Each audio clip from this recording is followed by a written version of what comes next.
Vi skal lige ind og kigge i huset her, hvordan I bor.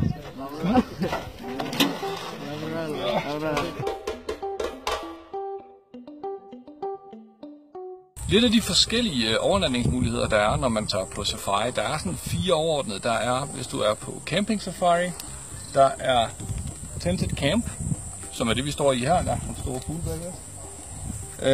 Så er der tented lodge og lodge.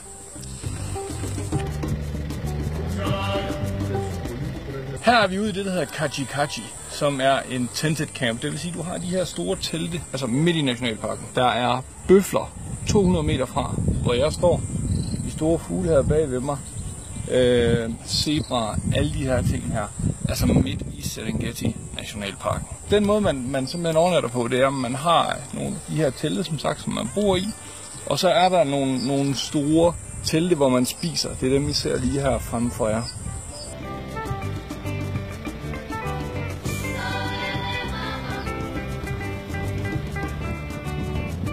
Vi har i nat sovet på Octagon Lodge, som er et rigtig, rigtig hyggeligt sted, der ligger omkring 15 minutter fra Ngorongoro-krateret, og cirka 10 minutter fra Lake Manyara, hvor vi skal hen bagefter. Octagon Lodge er et af de mange steder, vi bruger her i Karatu. Det ligger rigtig, rigtig godt, fordi det ligger så tæt på begge nationalparker, og så fordi du får rigtig meget for pengene, fordi du ikke skal betale parkfees for at bo lige uden for parken. Man bor i sådan nogle små hytter, som I ser her bag ved mig, og det er det, der hedder self-contained. Altså der er toilet og bade, der er rindende vand. Over bagved her, der ligger restaurantbygningen, og der er en bar, og der er swimmingpool. Selve området er indhegnet, det ligger i stille og rolige omgivelser, og så er det bare et trygt og nemt sted at have børn til at rende rundt.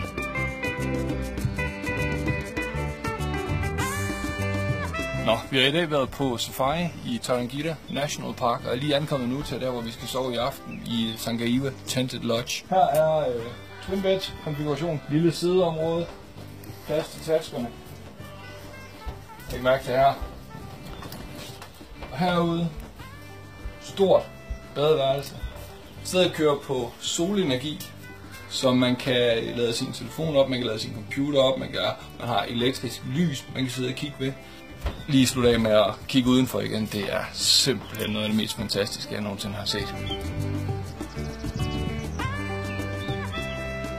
Jeg har en super dygtig chauffør, lokalt uddannet guide, som har brugt 3 år af sit liv på at uddanne sig til at få lov at køre folk rundt på safari. Det er fuldstændig sikkert at være på safari. Ja.